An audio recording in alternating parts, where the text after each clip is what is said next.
শুধু মুসলমানেরা প্রথমটা তো মানেই, দ্বিতীয়টা মানে বাকিরা নবীজির দ্বিতীয় পরিচয় মানতে নারাজ। না, তিনি আল্লাহ রসুল নন। কারা বলে? বিধর্মীরা বলে, অমুসলিমরা বলে। এটা নিয়েই তো সংঘাত, এটা নিয়েই মারামারি, এটা নিয়ে কাটাকাটি, যত রক্তপাত, যত দ্বন্দ্ব, শুধু এই রসুল্লাহ নিয়ে। এই মারামারি, কাটাকাটি, দ্বন্দ্ব কোন পর্যায়ে পৌঁছেছে? 13টি বৎসর এই রসুল্লাহকে কেন্দ্র করে মক্কার মধ্যে মুসলমানদের উপর যত নির্যাতন, অত্যাচার, শেষ পর্যন্ত নবীকে মেরেই ফেলবে সিদ্ধান্ত নিয়েছে। অনেক লম্বা কথা, যেই কথাটা আমি বোঝানোর জন্য ঘটনাটা আনলাম, ওটা বলার জন্যই উদ্দেশ্য। আমি সংক্ষেপে টাচ দিয়ে যাচ্ছি। আল্লাহর হুকুমে চলে গেলেন মদিনায়, মক্কা থাকতে পারলেন না। মদিনায় যাওয়ার পথে, মক্কা ছিল রসুলের মাতৃভূমি, মাতৃভূমির মায়া কার নাস। আর মাতৃভূমির মধ্যে একটা সম্পদ আছে, যেটা হলো বাইতুল্লাহ। এই বাইতুল্লাহতে রসুল বাইতুল্লাহর খেদমত করতেন। আমাদের নবী মুহাম্মদুর রাসূলুল্লাহ, সবাই বলেন সাল্লাল্লাহু আলাইহি ওয়াসাল্লাম। নবীজির নাম শোনা মাত্র দরুদ পড়া বান্দার উপর ওয়াজিব হয়ে যায়, জানি তোমরা। কারণ হচ্ছে রাসূলুল্লাহ সাল্লাল্লাহু আলাইহি সাল্লাম আল্লাহ তাআলার পরেই যার স্থান, সকল মখলুকাতের উপর যার মর্যাদা। রাসূলুল্লাহ সাল্লাল্লাহু আলাইহি ওয়াসাল্লামের আজমতের উপরে গত সপ্তাহে আলোচনা করেছিলাম। রাসূল সাল্লাল্লাহু আলাইহি ওয়াসাল্লামের কিছু বৈশিষ্ট্য নিয়ে কথা বলেছিলাম। তার ধারাবাহিকতায় আজকেও কিছু আলোচনা করব ইনশাআল্লাহ। আমাদের নবী মুহাম্মদ রাসূলুল্লাহ সাল্লাল্লাহু আলাইহি, সবাই বলে সাল্লাল্লাহু আলাইহি ওয়াসাল্লাম। রসুলের প্রতি দরুদ পড়তে আমরা কখনোই কার্পণ্য বোধ করব না, ঠিক আছে না ভাই? যে ব্যক্তি রসুল বলেছেন, ওই ব্যক্তি সবচেয়ে বড় বখিল, যে আমার প্রতি দরুদ পড়ে না। আমার নাম শুনল, তার সামনে আমার নাম উচ্চারিত হলো, অথচ সে দরুদ পড়ল না, তার চেয়ে বখিল আল্লাহর জমিনে আর নাই। কে বলেছেন? রসুল নিজেই বলেছেন। তাহলে আপনি মুখ বন্ধ করে বসে থাকবেন কেন? আপনি আগ্রহের সহিত, আবেগ নিয়ে, ভালোবাসা নিয়ে, বুক ভরা মহাব্বত নিয়ে আপনি বলবেন সাল্লাল্লাহু আলাইহি ওয়াসাল্লাম। মনে থাকবে তো ইনশাআল্লাহ।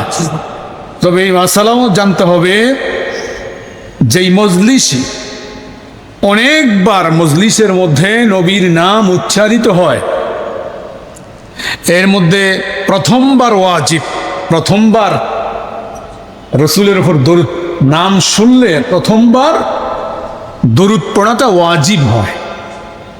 এরপরে নফল হয়ে যায়। পড়লে আলহামদুলিল্লাহ, না পড়লে আপনার এই ওয়াজিব তরকের গুনাহ অন্তত হবে না। তো আমরা মুসলমান হিসেবে রসুলের উপর আশেক যারা দাবি করবে, আমরা তো অবশ্যই রসুলের আশেকের দাবিদার, কথা ঠিক কিনা? মহব্বতের দাবিদার না? তা আমরা দেখেন, একজন বন্ধুর নাম যত বেশি নেয় ততই তার কাছে মজা লাগে, ঠিক না? ততই তার কাছে ভালো লাগে। তা আমার নবী মুহাম্মদ সাল্লাল্লাহু আলাইহি সাল্লাম, এটা তো ইমানের চাহিদা, মহব্বতের চাহিদা। আমি বারবার নবীর প্রতি দরুদ পড়ব। তো রসুল সাল্লাল্লাহু আলাইহি সাল্লামকে বলা হয়েছিল, একজন সাহাবী প্রশ্ন করেছিলেন, ইয়া রাসূলুল্লাহ, যে হাসরের ময়দানে আপনার নিকটবর্তী কোন ব্যক্তি আপনার নিকটবর্তী হবে? রসুল জবাব দিলেন যে যত বেশি আমার প্রতি দরুদ পড়বে। সুবহানাল্লাহ। এটা হলো মহব্বতের প্রমাণ, নবীর প্রতি বেশি দরুদ। যাই হোক, রসুলের দুইটা পরিচিতি আছে, দুইটা পরিচয় আছে। একটা পরিচয় হলো তিনি আরব দেশের মক্কার বিখ্যাত কুরাইশ বংশের হাশিমি গোত্রের আব্দুল্লাহর পুত্র মুহাম্মদ। এটা এতটুকু একটা পরিচয়, সহজ কথা, আব্দুল্লাহর পুত্র মুহাম্মদ। এটা হলো একটা পরিচয়, প্রথম পরিচয়। দ্বিতীয় যেই পরিচয়টা সেটা হলো রাসূলুল্লাহ সাল্লাল্লাহু আলাইহি ওয়াসাল্লাম। তাহলে নবীজির পরিচয় কয়টা? দুইটা, মৌলিকভাবে দুইটা পরিচয়। একটি হলো তিনি মুহাম্মদ, আর একটি কি? রসুল। মুহাম্মদ এবং রসুল। মুহাম্মদ এটা নিয়ে সমস্যা নাই। পৃথিবীর সমস্ত দল মত নির্বিশেষে, আস্তিক নাস্তিক, ইহুদি খ্রিস্টান, পৃথিবীর মধ্যে প্রায় 125টার মতো ধর্ম আছে। সবাই এই প্রথম পরিচয়টা জানে এবং মানে। তিনি যে কুরাইশ বংশের হাশিমি গোত্রের আব্দুল্লাহর পুত্র মুহাম্মদ, আব্দুল্লাহর ঔরস থেকে মা আমিনার গর্ভে জন্মগ্রহণ করেছেন মুহাম্মদ সাল্লাল্লাহু আলাইহি সাল্লাম। মুহাম্মদ, এতে কোনো কিলোকাল নেই, এতে কোনো দ্বন্দ্ব নেই, এতে কোনো মতবিরোধ নেই, এটা নিয়ে কোনো সংঘাত নেই, মারামারি নেই, কাটাকাটি নেই, এটা নিয়ে কোনো দ্বিমত নেই যে রসুল যে কুরাইশ বংশে জন্মগ্রহণ করেছেন, হাশিমি গোত্রে জন্মগ্রহণ করেছেন, আব্দুল্লাহর ঔরসে জন্মগ্রহণ করেছেন, মা আমিনার গর্ভে জন্মগ্রহণ করেছেন, এতে কোনো কারোর কোনো কিলুকাল আছে? এটা নিয়ে কারোর প্রশ্ন আছে? নাই। সমস্যা হলো দ্বিতীয় পরিচয় নিয়ে। সেটা কি? রসুল্লাহ, তিনি আল্লাহর রসুল। এটা শুধুমাত্র মানে মুসলমানেরা, আর কেউ মানতে পারে না, তাদের আপত্তি। সমস্যা দ্বিতীয়টা নিয়ে। কথা বুঝাইতে পারলাম? দ্বিতীয়টা নিয়ে সমস্যা। রসুল্লাহ শুধু মুসলমানেরা প্রথমটা তো মানেই, দ্বিতীয়টা মানে বাকিরা নবীজির দ্বিতীয় পরিচয় মানতে নারাজ। না, তিনি আল্লাহ রসুল নন। কারা বলে? বিধর্মীরা বলে, অমুসলিমরা বলে। এটা নিয়েই তো সংঘাত, এটা নিয়েই মারামারি, এটা নিয়ে কাটাকাটি, যত রক্তপাত, যত দ্বন্দ্ব, শুধু এই রসুল্লাহ নিয়ে। এই মারামারি, কাটাকাটি, দ্বন্দ্ব কোন পর্যায়ে পৌঁছেছে? 13টি বৎসর এই রসুল্লাহকে কেন্দ্র করে মক্কার মধ্যে মুসলমানদের উপর যত নির্যাতন, অত্যাচার, শেষ পর্যন্ত নবীকে মেরেই ফেলবে সিদ্ধান্ত নিয়েছে। অনেক লম্বা কথা, যেই কথাটা আমি বোঝানোর জন্য ঘটনাটা আনলাম, ওটা বলার জন্যই উদ্দেশ্য। আমি সংক্ষেপে টাচ দিয়ে যাচ্ছি। আল্লাহর হুকুমে চলে গেলেন মদিনায়, মক্কা থাকতে পারলেন না। মদিনায় যাওয়ার পথে, মক্কা ছিল রসুলের মাতৃভূমি, মাতৃভূমির মায়া কার নাস। আর মাতৃভূমির মধ্যে একটা সম্পদ আছে, যেটা হলো বাইতুল্লাহ। এই বাইতুল্লাহতে রসুল বাইতুল্লাহর খেদমত করতেন, বাইতুল্লাহতে থাকতেন, তাওয়াফ করতেন। রসুল সাল্লাল্লাহু আলাইহি সাল্লাম মাতৃভূমি এবং বাইতুল্লাহ ছেড়ে চলে যাচ্ছেন। রাতের বেলায় আল্লাহর হুকুমে তিনি বারবার বাইতুল্লাহর দিকে তাকান আর ফেল করে কান্দেন, চোখের পানি পড়তেছে, আর বলতেছে, ও বাইতুল্লাহ, বড় আশা ছিল আমি তোর কাছে থাকবো, তোর খেদমত করব, কিন্তু আমি পারলাম না। এই বেঈমানদের জন্য, এই নাফরমানদের জন্য। তিনি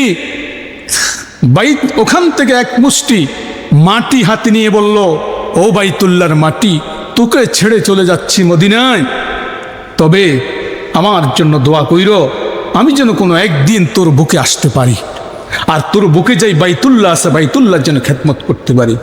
যাই হোক, তিনি চলে গেলেন, তার সাথে সমস্ত সাহাবীরা চলে গেছে। সমস্ত সাহাবীরা কেন গেছেন, কি জন্য গেলেন? তাদের বাড়িঘর, ধন সম্পদ, জায়গা জমিন, ব্যবসা বাণিজ্য, কাজ কারবার, আত্মীয় স্বজন সব ফেলে চলে গেলেন কোথায়? মদিনায়। কেন গেলেন? কিসের জন্য গেলেন? শুধুই নবীর মহাব্বতে গেলেন। কথা ঠিক কিনা বলেন? নাকি অন্য কোনো কারণ ছিল? কিসের জন্য গেছেন? নবীর মহাব্বতে। তাদের কথা হলো, মক্কায় নবী নাই, আমরা থাকবো কি করে? নবী আছে যেখানে, আমরা থাকবো সেখানে, আমাদের কিচ্ছু লাগবে না। নবীর মহাব্বতে সবাই ছুটে চলে গেলেন মদিনায়, এবং নবীজির পিছে পিছে সবাই মদিনায় গিয়ে হাজির। সেখানে মক্কা এবং মদিনার দুই জায়গার আবহাওয়া একরকম না। আপনারা যারা গেছেন দেখছেন, মক্কার মদিনার হাওয়া আবহাওয়া একরকম না, পরিবেশ একরকম না, যার কারণে ওখানে মুসলমানেরা অসুস্থ হয়ে গেছে। রাস্তার উপরে, বালির উপরে, গাছের নিচে, মরুভূমিতে এইভাবে থাকতেছে। হ্যাঁ, যারা মদিনাতে যারা ছিলেন, মদিনায় যে সমস্ত মুসলমান ছিলেন তাদেরকে বলা হয় আনসার সাহাবি। মক্কা থেকে হিজরত করে যারা গেছেন তাদেরকে বলা হয় কি? মুহাজির। আনসার তাদের সাধ্য অনুযায়ী মুসলমানদের খেদমত করেছেন, সহযোগিতা করেছেন, সাহায্য করেছেন। কিতাবের মধ্যে এসেছে যে এইভাবে তারা তো তাদের ঘরের ভাগ দিয়েছে, ব্যবসার ভাগ দিয়েছে। আনসার সাহাবিরা যারা মক্কা থেকে গিয়েছে তাদেরকে জায়গা জমিনের ভাগ, ফসলের ভাগ দিয়েছে। এমনও হয়েছে ঘরের মধ্যে কারোর একাধিক স্ত্রী ছিল, একজনকে নিয়ে বলল, দেখো আমার তো কয়েকটা স্ত্রী আছে, তোমার কোন আমার স্ত্রীটা তোমার কাছে পছন্দ হয়, তুমি পছন্দ করো, বলো, আমি তাকে তালাক দিব আর তুমি তাকে বিয়ে করে নেবে। এইভাবে মুসলমান এক মুসলমান মুসলমানকে সহযোগিতা করেছে। সুবহানাল্লাহ! এটাই তো মুসলমানের নীতি, এটাই তো মুসলমানের আদর্শ। এক মুসলমান আরেক মুসলমানের সহযোগিতা করবে, সে কল্যাণকামী হবে। এক মুসলমান আরেক মুসলমানের কি হবে? কল্যাণকামী। তাদের মধ্যে সেটাই আমার পঠিত আয়াতের মধ্যে এসেছে, ওয়াল্লাযীনা আমানু আশিদ্দাউ আলাল কুফফার রুহামাউ বাইনাহুম। মুসলমানেরা তো কাফেরদের প্রতি খুব কঠোর তারা, আর কিন্তু নিজেদের মধ্যে খুব বিনয়ী, খুব সদয়, নিজেদের মধ্যে খুব রহম দিলওয়ালা। সুবহানাল্লাহ! এরকম বৈশিষ্ট্য যতক্ষণ পর্যন্ত না আসবে, এই গুণটা যতক্ষণ পর্যন্ত আমাদের মধ্যে না আসবে, আমরা প্রকৃত মুমিন হতে পারবো না।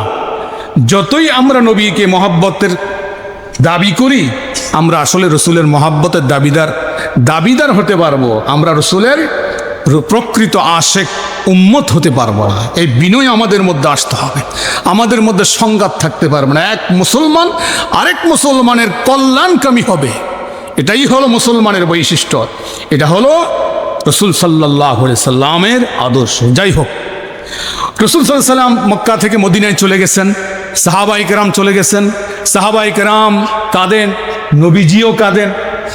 হ্যাঁ, সাহাবায়ে কেরাম তবে একদিক থেকে সন্তুষ্ট। মক্কায় থাকতে দুইটা নেয়ামত আমাদের মধ্যে ছিল, একটি নেয়ামত হলো বাইতুল্লাহ, আরেকটি নিয়ামত হলো মুহাম্মদুর রাসূলুল্লাহ সাল্লাল্লাহু আলাইহি সাল্লাম। নবীজি তো আমাদের সাথে আছেই, নবীজির সাথে তো আমরা আছি, তবে বাইতুল্লাহ থেকে আমরা অনেক দূরে চলে গেছি। বাইতুল্লাহর বিচ্ছেদ ব্যথায় সাহাবায়ে কেরাম অতিষ্ঠ, শুধু কাঁদতেন। এক একজন সাহাবী এক এক সময় বিলাপ করে কাঁদতেন বাইতুল্লাহর কথা মনে করে, বাইতুল্লাহ থেকে অনেক দূরে চলে আসছে। এমনকি রাসূলুল্লাহ সাল্লাল্লাহু আলাইহি সাল্লাম নিজেও কাঁদতেন। একবার তো রাসূল সাল্লাল্লাহু আলাইহি সাল্লাম নামাজের ভিতরে কাঁদতেছেন, আল্লাহ তাআলা বললেন, ক্বাদ নারা তাকাল্লুবা ওয়াজহিকা ফিস সামা, ক্বাদ নারা তাকাল্লুবা ওয়াজহিকা ফিস সামা। রাসূল, আল্লাহ তাআলা বলছেন, হে রাসূল, আপনি লক্ষ্য করছি আপনি বারবার আকাশের দিকে তাকাচ্ছেন। ওগো আল্লাহ নবী, ওগো নবী, আপনাকে অবশ্যই অচিরেই বাইতুল্লাহর দিকে ফিরাইয়া দিব। সুবহানাল্লাহ! আমার ভাইরা, এভাবে করে অনেক দিন কেটে গেল, 1 বছর, 2 বছর, 3 বছর, 4 বছর, 5 বছর। 6ষ্ঠ হিজরিতে 5 বছর অতিক্রান্ত হওয়ার পরে 6ষ্ঠ হিজরিতে গিয়ে রসুল একদিন হঠাৎ করে বললেন, ও সাহাবীরা, শুনো শুনো, আমি একটা সুস্বপ্ন দেখেছি। কি সুস্বপ্ন? রসুল বললেন, সাহাবীরা, আমি আজ রাতে স্বপ্নে দেখলাম বাইতুল্লাহর চাবিটা আমার হাতে চলে আসছে। সুবহানাল্লাহ বলেন। সাহাবায়ে কেরাম এই কথা শুনে তো আনন্দের আর কোনো সীমা রইল না, আনন্দের জোয়ার বইতে লাগলো হৃদয়ের মধ্যে। কারণ তারা জানে এটা নবীজির স্বপ্ন, আর নবীজির স্বপ্ন আর স্বপ্ন থাকে না, এটা বাস্তবে রূপ নেবে, তিলে তিলে বাস্তবায়ন হবে। তো তারা নিশ্চিত হলো যে আমরা অচিরেই মনে হয় আমরা বাইতুল্লাহর দিকে ফিরে যাব, মাতৃভূমিতে ফিরে যাব। অপেক্ষায় ছিল রসুল কখন হুকুম করবেন, কখন রসুল রওনা হবেন, আমরা রসুলের সাথে রওনা হয়ে যাব। কয়েকদিন পরেই রসুল বললেন, কারা কারা আমার সাথে মক্কায় যাবে, চলো উমরা পালনের উদ্দেশ্যে মক্কায় যাব, মক্কায় গিয়ে আবার ফিরে আসব। বলতে বলতে সাহাবাই কেরাম 1400, মতান্তরে 1600 সাহাবাই কেরাম প্রস্তুত, রওনা হয়ে গেলেন। সংক্ষিপ্ত কথা বলছি, হুদাইবিয়া নামক, মক্কা থেকে 9 মাইল দূরে হুদাইবিয়া নামক একটা জায়গা আছে। সেখানে গিয়ে রসুল জানতে পারলেন খালিদ বিন ওয়ালিদের নেতৃত্বে কয়েক হাজার সৈন্য মোতায়েন করে রাখা হয়েছে। কোনো অবস্থাতেই কোনো একজন মুসলমানকে জীবিত মক্কার এরিয়ার মধ্যে ঢুকতে দেওয়া যাবে না। নাউজুবিল্লাহ বলে রসুল সাল্লাম এখানে তাঁবু ফেললেন। রসুল ভাবতে লাগলেন, ভাই বিষয়টা কি? মক্কার এরিয়া তো, মক্কার দরজা মুশরিকদের জন্য খোলা, ইহুদিদের জন্য খোলা, খ্রিস্টানদের জন্য খোলা, পৃথিবীর যে কোনো ধর্মের লোকদের জন্য, মতের লোকদের জন্য মক্কার এরিয়া খোলা। আমরা মুসলমান, আমাদের জন্য নিষেধ কেন? রসুল বিষয়টা ভাবতে লাগলেন। ভাবতে ভাবতে রসুল সাল্লাল্লাহু আলাইহি ওয়াসাল্লাম চিন্তা করলেন, হয়তোবা মক্কার লোকেরা, কুরাইশরা আমাদেরকে ভয় পাচ্ছে। ভয়টা কি? আমরা যে আমাদের বাপদাদার বাড়িঘর, জায়গা জমিন আমরা রেখে আসছি, ওরা হয়তো ভাবছে আমরা এগুলো দখল করার জন্য আসছি। আদৌ তো আমরা দখল করার জন্য আসিনি, আমাদের নিয়ত হলো ওমরা করবো, আবার ফিরে মদিনায় চলে যাব। চিন্তা করলেন এই খবরটা তাদেরকে কিভাবে পৌঁছানো যায়, কিভাবে বুঝিয়ে বলা যায় যে আমরা আমাদের বাড়িঘর দখল করার জন্য আসি নাই, আমরা এসে উমরা পালন করার জন্য। রাসূল সাল্লাল্লাহু আলাইহি ওয়াসাল্লাম এই চিন্তা করে হযরতে ওসমান রাদিয়াল্লাহু তাআলা আনহুকে পাঠিয়ে দিলেন। কারণ ওসমান রাদিয়াল্লাহু তাআলা আনহুর ইসলাম কবুল হওয়ার আগ থেকেই তার জনপ্রিয়তা মক্কাতে ভালো ছিল। দলমত নির্বিশেষে ওসমানকে ভালোবাসতেন সবাই, কারণ তার অর্থ বেশি ছিল। মক্কায় থাকতেও অকাতরে পয়সা বিলন করে দিতেন, তার বন্ধু বান্ধব বেশি ছিল, তার গ্রহণযোগ্যতা মক্কায় বেশি ছিল, তাই তাকে পাঠানো হলো। তিনি গিয়ে বাইতুল্লাহর সামনে সমস্ত নেতৃবৃন্দ যারা ছিল সকলকে একত্র করে বলল, আমি রসুলের পক্ষ থেকে এসেছি এই পয়গামটা পৌঁছানোর জন্য। হয়তোবা আপনারা ভাবছেন আমাদের বাড়িঘর আমরা দখল করব না, আমরা উমরা পালন করব আর মদিনায় ফিরে যাব। কাফেররা স্পষ্টভাবে জানাই দিল, হে ওসমান, শুনে রাখো, তুমি আসছো ভালো কথা, তোমাকে আমরা ভালো জানি, তুমি তাওয়াফ করো, যত মন চায় তাওয়াফ করো, সাফা মারওয়া সাই করো, আর যাই করো, সব কিছু করো, সমস্যা নাই। তবে আব্দুল্লাহর পুত্র মোহাম্মদকে মক্কার এরিয়ায় ঢুকতে দেওয়া হবে না। বলেন নাউজুবিল্লাহ। তুমি তাওয়াফ করো, সমস্যা নাই, আব্দুল্লাহর পুত্রকে ঢুকতে দেওয়া হবে না। তখন ওসমান বললেন, চিৎকার করে বললেন, বলিষ্ঠ কণ্ঠে বললেন, শুনে রাখো, আমরা আমাদের নবীকে জীবনের চেয়ে বেশি মহব্বত করি। আমার নবী যদি তাওয়াফের মধ্যে না থাকে, যেই তাওয়াফের মধ্যে আমার নবী না থাকবে, সেই তাওয়াফের মধ্যে আমি ওসমান থাকব না। আমি ওসমান কেন, যেই তাওয়াফের মধ্যে আমার রসুল না থাকবে, সেই তাওয়াফের মধ্যে একজন মুসলমানও থাকবে না। আল্লাহু আকবার। এটা হলো মহাব্বত, এটা হলো ভালোবাসা। কথা বুঝাস? যাই হোক, শেষ পর্যন্ত ওসমান রাদিয়াল্লাহু তাআলা আনহু কুরাইশদের কিছু নেতা সুহাইল ইবনে আমরের নেতৃত্বে তাদেরকে নিয়ে আসলেন রসুলের কাছে, যা আসেন আমাদের মধ্যে একটা আলোচনা হোক, একটা শান্তি চুক্তি হোক, যেটাকে বলা হয় হুদাইবিয়ার সন্ধি। তো কয়েকজন কুরাইশদের সরদার তাদেরকে নিয়ে আসলো। কে? হযরত ওসমান রাদিয়াল্লাহু তাআলা। অনেক কথাবার্তা হলো, হওয়ার পরে তাদের মধ্যে এই সিদ্ধান্ত হলো, রসুল বললেন, আসো আমরা উভয়ের জন্য ভালো হবে এমন একটা শান্তি চুক্তি আমরা করি। কহা হতে পারে। সুহাইল ইবনে আমর কুরাইশদের সরদার, সে বলল হতে পারে। তবে সেই সন্ধি হবে আমাদের শর্ত অনুযায়ী, আমরা যেভাবে চাইব সেভাবে হতে হবে।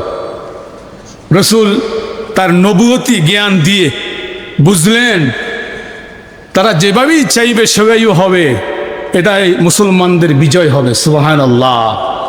রসুল বুঝতে পেরেছেন, বাহ্যিকভাবে দেখা যায় মুসলমানদের বিপক্ষ হয়েছে, ওই কি কি সন্ধি হয়েছিল সেইটা বলার তো আর সুযোগ নেই, মূল কথাটা বলবো। সন্ধি লেখার দায়িত্ব দেওয়া হলো, সন্ধিগুলো কি ছিল এটা পরে এক সময় বলবো ইনশাআল্লাহ। তো আজকে বলতেছি যে বিষয়টা বোঝার জন্য উদ্দেশ্য, যে সন্ধি লেখার দায়িত্ব দেওয়া হলো হযরত আলী রাদিয়াল্লাহু তাআলা আনহুর কাছে। আলী রাদিয়াল্লাহু সন্ধি লিখতেন, হেডলাইন লিখতেছেন, এটা হলো সেই চুক্তি যা কুরাইশদের সাথে মুহাম্মদ রাসূলুল্লাহ সাল্লাল্লাহু আলাইহি সাল্লামের সন্ধি। তো সোহাইল ইবনে আমর বলল, কাফেররা বলল, এটার মধ্যে হেডলাইনে কি লিখছেন শুনান তো দেখি। এটা হলো সেই চুক্তি যা কুরাইশদের সাথে মুহাম্মদুর রাসূলুল্লাহ সাল্লাল্লাহু আলাইহি সাল্লামের শান্তি চুক্তি। তো এখানে ওরা আপত্তি জানালো, এখানে মোহাম্মদ লেখা যাবে কিন্তু রসুলুল্লাহ লেখা যাবে না। ওই যে একটু আগে বললাম প্রথমে, সমস্যা কোনটা নিয়ে? রসুলুল্লাহ নিয়ে। মোহাম্মদ নিয়ে তো কোনো সমস্যা নেই, আবদুল্লাহর পুত্র মোহাম্মদ নিয়ে কোনো সমস্যা। সমস্যা কোনটা? রসুলুল্লাহ নিয়ে। এখানে রসুলুল্লাহ লেখছে কোনো, এই কাগজের মধ্যে সন্ধির মধ্যে আমাদের স্বাক্ষর থাকবে, আমাদের সিল চপ্পর থাকবে, স্বাক্ষর থাকবে। এখানে আমাদের স্বাক্ষর থাকার অর্থ হলো এই কাগজের মধ্যে যা যা আছে তা আমরা মেনে নিলাম। রসুলকে জিজ্ঞেস করলেন, তাই তো? রসুল বলেন, হ্যাঁ, উভয়ের স্বাক্ষর থাকবে, এর মধ্যে যেটা আছে আমরা উভয় পক্ষে মেনে নিলাম, এটাই তো প্রমাণ হবে। তো হ্যাঁ, তাহলে আপনি যে রসুল এটা তো আমরা মানি না, এটা কি আমরা মানি? রসুল বলেন, না আপনারা তো মানেন না, আমি যে রসুল আপনারা মানেন না, তাহলে আপনার নাম এখানে থাকবে কেন? রসুলুল্লাহ কেটে ফেলতে হবে। মুহাম্মদ ইবনে আবদুল্লাহ, আবদুল্লাহর পুত্র মুহাম্মদ, এটা থাকবে মুহাম্মদ ইবনে আবদুল্লাহ। রসুলুল্লাহ কেটে ইবনে আবদুল্লাহ লিখতে হবে। রসুল বললেন, হ্যাঁ ঠিকই তো। আলীকে বললেন, আলী রসুলুল্লাহটা কেটে দাও, কেটে দাও, আমার নামটা কেটে দাও। সাথে সাথে হযরত ওসমান রাদিয়াল্লাহু তাআলা আনহু আলীর হাত চেপে ধরলেন, ইয়া রাসূলুল্লাহ, আমি আপনাকে প্রশ্ন করি, আপনি কি আল্লাহর রসুল কিনা? রসুল বলেন, হ্যাঁ আমি তো আল্লাহর রসুল। তাহলে আপনি যদি আল্লাহর রসুল হয়ে থাকেন, আপনার নামটা এই কাগজ থেকে কাটবে কেন?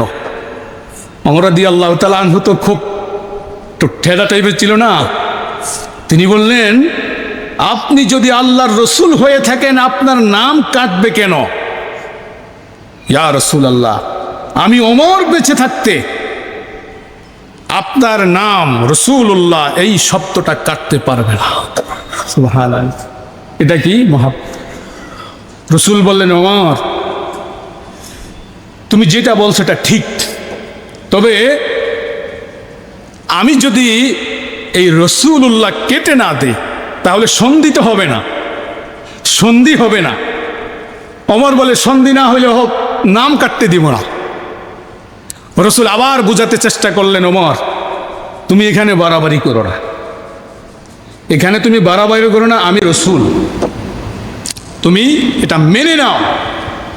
সে বলতেছে, ইয়া রাসূলুল্লাহ, আমি আমার জীবনটা দিয়ে দিব, তারপরও আমি আপনার নামকে কাটতে দিব না। রসুল বারবার তাকে বুঝাতে চেষ্টা করলেন। দীর্ঘ সময় চলে গেল, কোনো সুরাহা হচ্ছে না।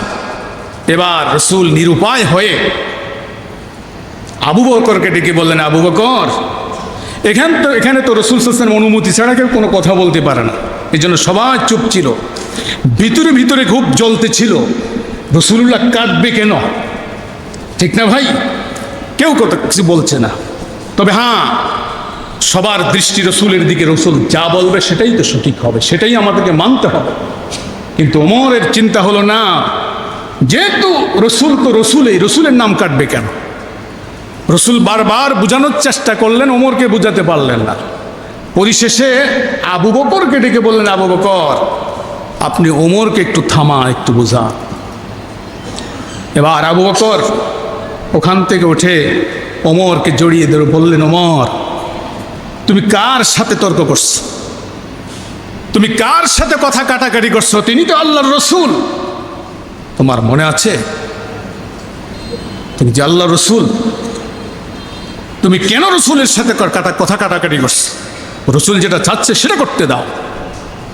এই কথা বলার সাথে সাথে ওমর উঠে দৌড়ে অন্য জায়গায় চলে গেল, গিয়ে মাটিতে গড়ায় গায়ে শুধু কাঁদে।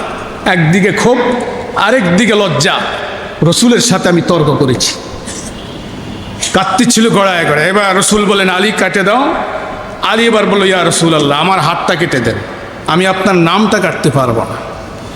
তখন রসুল সাল্লাল্লাহু আলাইহি সাল্লাম তার থেকে কলমটা নিয়ে ওই রসুল্লাহ নিজেই কেটে দিলেন। কেটে দিয়ে ওখানে লিখে দিলেন ইবনে আবদুল্লাহ, মুহাম্মদ ইবনে আবদুল্লাহ লিখে দিলেন।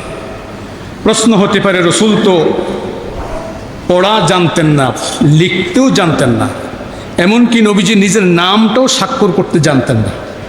কারণ রসুল আল্লাহ তাআলা হলেন রসুলের সরাসরি ওস্তাদ। আল্লাহ তাআলা জিবরাইলের মাধ্যমে আল্লাহ তাআলা কি রসুলকে শিক্ষা, পৃথিবীর কোনো কারো কাছে রসুল শিক্ষা অর্জন করেন না। তো আল্লাহ তাআলা তাকে এইভাবে আক্ষরিক জ্ঞান শিক্ষা দেননি। রসুল সাল্লাল্লাহু আলাইহি ওয়াসাল্লাম আল্লাহ তাআলার হিকমত, কুদরত। তো এখানে রসুল কিভাবে নামটা লিখলেন, এটা হলো রসুল সাল্লাল্লাহু আলাইহি ওয়াসাল্লামের মুজিজা ছিল। সুবহানাল্লাহ বলেন। তো রসুল সাল্লাল্লাহু আলাইহি ওয়াসাল্লাম যেটা বলবেন সেটাই আমাকে মানতে হবে, এটাই হলো মূল কথা। আবেগ, আমার প্রতি আমার মধ্যে রসুলের মহব্বত ভরপুর আছে, এটা মহব্বত থাকবেই, থাকতেই হবে, মহব্বত থাকবেই। কিন্তু সাথে সাথে এটাও বুঝতে হবে রসুল সাল্লাল্লাহু আলাইহি সাল্লামের নির্দেশনা কি। রসুল সাল্লাল্লাহু আলাইহি সাল্লামের নির্দেশনাটাও মানতে হবে। এখানে ওমর তার মহব্বত দেখিয়েছে, কিন্তু রসুল সাল্লাল্লাহু আলাইহি সাল্লাম বললেন, ঠিক আছে তুমি আমাকে মহব্বত করো, জীবন দিয়ে মহব্বত করো, সমস্ত সাহাবীরা মহব্বত করে, তুমি আমাকে মহব্বত করো, তুমি আরো বেশি মহব্বত করো, ঠিক আছে। কিন্তু এই মুহূর্তে সময়ের চাহিদা বুঝতে হবে, এই মুহূর্তে সময়ের চাহিদাটা বুঝতে হবে। এখন কথা বুঝাইছে। এজন্য ইসলাম বুঝার বিষয়, আবেগ দিয়ে ইসলাম হয় না, ইসলাম আবেগ দিয়ে হয় না, এটা বুঝার জিনিস, বিবেক দিয়ে বুঝতে হবে। অত্যন্ত দুঃখজনক বিষয়, গত জুমায় যে একটা ঘটনা ঘটেছিল, অপ্রীতিকর একটা ঘটনা ঘটছিল না, প্রত্যেক অত্যন্ত দুঃখজনক। দোষটা উভয়েরই আমি বলবো। আমাদের এটাও বুঝতে হবে, রসুলের শানে এমন কোনো শব্দ চয়ন করা যাবে না, এমন কোনো শব্দ ব্যবহার করা যাবে না যেটা রসুলের শানের খেলাফ হয়। কথা ঠিক কিনা বলে? কারণ রসুল সাল্লাল্লাহু আলাইহি সাল্লাম তার মর্যাদা আল্লাহর পরপরই, সুবহানাল্লাহ বলেন, সমস্ত মাখলুকাতের উপরে। তার সাথে তার কোনো তুলনা আছে? তিনিই তার তুলনা, সুবহানাল্লাহ বলেন। যে রসুলের শানে এমন কোনো শব্দ চয়ন কেউ করতে পারবে না যার দ্বারা রসুলের সামান্য যারা পরিমাণ মান ক্ষুণ্ণ হয়, সম্মানে আঘাত হানে এমন কথা বলা অন্যায়, অপরাধ, অপরাধ বলা যাবে না। রসুল সাল্লাল্লাহু আলাইহি সাল্লামকে সম্বোধন করতে হবে সম্মান সূচক শব্দ দিয়ে, সেটা মাথায় রাখতে হবে। এটা সর্বোচ্চ সম্মানজনক শব্দ দিয়ে আমাদেরকে রসুল সাল্লাল্লাহু আলাইহি সাল্লামকে আমাদের সম্বোধন করতে হবে। আল্লাহ তাআলা বুঝার তৌফিক দান করেন, বলেন আমিন। তবে হ্যাঁ, তার সেখানে এটা খেয়ালের ভুল হয়েছে। যিনি রসুলকে পিয়ন বলেছেন, এটাই শোনা যাচ্ছে, পিয়ন বলেছে। পিয়ন শব্দটা রসুলের সাথে কোনো অবস্থাতেই মানায় না, মানাই নাকি? আচ্ছা, আপনি আপনার বাবাকে পিয়ন বলতে পারবেন? হ্যাঁ, কোনো অবস্থাতেই না, এটা বলা যাবে না। হ্যাঁ, শব্দটা অর্থ যাই হোক, কিন্তু এই শব্দটা এখানে ব্যবহার করা যাবে না। আল্লাহকে আল্লাহর জায়গায় রাখতে হবে, রসুলকে রসুলের জায়গায় রাখতে হবে। আল্লাহর শানে এমন শব্দ ব্যবহার করা যাবে না যার আল্লাহর শানের খেলাফ হয়, আল্লাহর কুদরতের উপর, রবিবিয়তের উপর আঘাত আসে। ঠিক তদ্রূপ রসুল সাল্লাল্লাহু আলাইহি সাল্লামের মর্যাদা, তারপরে রসুলের শানেও এমন কোনো শব্দ ব্যবহার করা যাবে না। এই জন্য সেখানে আরেকটা বিষয় বুঝতে হবে, সেটা তিনি যে এই শব্দটা ব্যবহার করেছেন, তার কি উদ্দেশ্য কোনো খারাপ ছিল? মোটেই না, উদ্দেশ্য খারাপ ছিল। রসুলকে হ্যায় করার জন্য, অপমান করার জন্য, রসুলকে খাটো করার কোনো উদ্দেশ্য তার ছিল না। কারণ তিনি মুসলমান, একজন হক্কানি আলেম, জবরদস্ত একজন আলেম। এই কিছুদিন আগে হজ করে তিনি তার এই যে শব্দচয়নটা ঠিক হয় নাই। তিনি বুঝাতে চেয়েছেন আল্লাহ তাআলার রুবুবিয়তকে বুঝাতে চেয়েছেন, আল্লাহ তাআলার বড়ত্বকে বুঝাতে চেয়েছিলেন যে মানুষ আল্লাহর কাছে চাইবে। মানুষ চাইবে কার কাছে? আল্লাহর কাছে চাইবে। মানুষ কোনো মাজার তো দূরের কথা, রসুল্লাহর কাছেও যেতে পারবে না, চাইতে পারবে না। চাইবে কার কাছে? আল্লাহর কাছে। এটা ঈমান, এটা ঈমান। রসুলকে আমরা জীবন দিয়ে মহব্বত করি, তার মানে এই নয় রসুল আমাদের আল্লাহ নয়। কথা বুঝে আসছে? আল্লাহর জায়গায় আল্লাহ, রসুলের জায়গায় রসুল, এটা আমাদের বুঝতে হবে। তিনি বুঝাতে চেয়েছেন আল্লাহর বড়ত্বকে বুঝাতে চেয়েছেন, আল্লাহর প্রতি মানুষের ঈমানটা কেমন হবে, আর মানুষ সর্ব অবস্থায় কার কাছে চাইবে? আল্লাহর কাছে চাইবে। এটাই বুঝাতে গিয়ে তিনি রসুলকে এই শব্দটা ব্যবহার করেছেন। অবশ্যই এই শব্দটা ব্যবহার করা উচিত হয় নাই, তাই বলে তিনি রসুলের দুশমন না। তিনি কি রসুলের দুশমন নাকি? রসুলকে ছোট করার জন্য, খাটো করার জন্য, অপমান করার জন্য, হ্যায় করার জন্য শব্দটা ব্যবহার করছে নাকি? না। যেহেতু তিনি রসুলকে খাটো করার জন্য এই শব্দটা ব্যবহার করেননি, তার শব্দ চয়নটা ভুল হয়েছে, এই জন্য তাকে আঘাত করা যাবে না, উগ্রতা দেখানো যাবে না। এই উগ্রতা বন্ধ করতে হবে। সারা দেশের মধ্যে আজ কি চলছে? হত্যাযজ্ঞ চলছে, মারামারি, কাটাকাটি, হানাহানি। এক মুসলমান আরেক মুসলমানকে মেরে ফেলছে। কোন অবস্থাতেই যে কেউ হোক, যেই কোনো দলের হোক, কাউকে এই উগ্রতার প্রশ্রয় দেওয়া যাবে না। চরমপন্থায় যাওয়া যাবে না। চরমপন্থা অবলম্বন করা কোনো অবস্থাতেই ঠিক হবে না। আর আল্লাহর কাছে দোয়া করেন আমাদের দেশে যেন আল্লাহ তারা শান্ত করে দেন, বলেন আমিন। আর যে দলের হোক না কেন, হন না কেন, সবাই গণতান্ত্রিক অধিকার, যার যার মত আপনি পেশ করেন, আপনি শালীন ভাষায় আরেকজনের বিরোধিতা করেন, কোনো সমস্যা নেই। কিন্তু আঘাত করে, কটাক্ষ করে কেউ যে প্রতিপক্ষকে যেন আমরা এই ধরনের কোনো শব্দ ব্যবহার না করি। আল্লাহ আমাদের বোঝার তৌফিক দান করেন। কারণ আমরা মুসলমান। আপনি আওয়ামী লীগ করেন, বিএনপি করেন, জাতীয় পার্টি করেন, আর যেটাই করেন, জামাত করেন, চরমনাই, তাবলিগ, যেটাই করেন না কেন, আমরা তো একজন মুসলমান নাকি? আমাদের আল্লাহ একজন, রসুল একজন, কোরআন এক, হাদিস এক। পরিশেষে আমাদের জায়গায় এই যে একই কাতারে আমরা দাঁড়িয়েছি। কথা ঠিক কিনা বলেন? এক হি সফমে খড়ে হো গায়ে মাহমুদ আয়াস, না কুই বান্দা রাহা আর না কুই বান্দা নামাজ। আমরা একই কাতারে, ধনী গরিব সব তো একই কাতারের মুসল্লি। কথা ঠিক কিনা বলেন? আমাদের পরিচয় আমরা মুসলমান। এক মুসলমান আরেক মুসলমানকে কখনোই কটাক্ষ করে কথা বলতে পারে না। এক মুসলমান আরেক মুসলমানকে আঘাত করতে পারে না। আইন আছে, আদালত আছে। আমার ব্যাপারে যদি আপনাদের আপত্তি থাকে, মসজিদ কমিটি আছে কিনা বলেন, তাদের কাছে আপনাদের অভিযোগ পেশ করে না, তারাই সমাধান করবে। যেভাবে সুন্দর হয় সেভাবে করবে। তাই বলি কি আমাকে সরাসরি আপনি ব্যক্তিগতভাবে অ্যাটাক করা ঠিক হবে না? ঠিক হবে না। সব কিছু সিস্টেম আছে, সিস্টেম আছে না ভাই? এই জন্য আমরা কোনো অবস্থাতেই চরমপন্থা অবলম্বন করব না, কাউকেই সুযোগ দেব না ইনশাআল্লাহ। বলুন ইনশাআল্লাহ। আল্লাহ তাআলা আমাদেরকে সহি বুঝ দান করেন। সকলে বলুন আমিন। ওয়া মা আলাইনা ইল্লা বালাগ। আসসালামু আলাইকুম ওয়া রাহমাতুল্লাহি ওয়া বারাকাতুহু।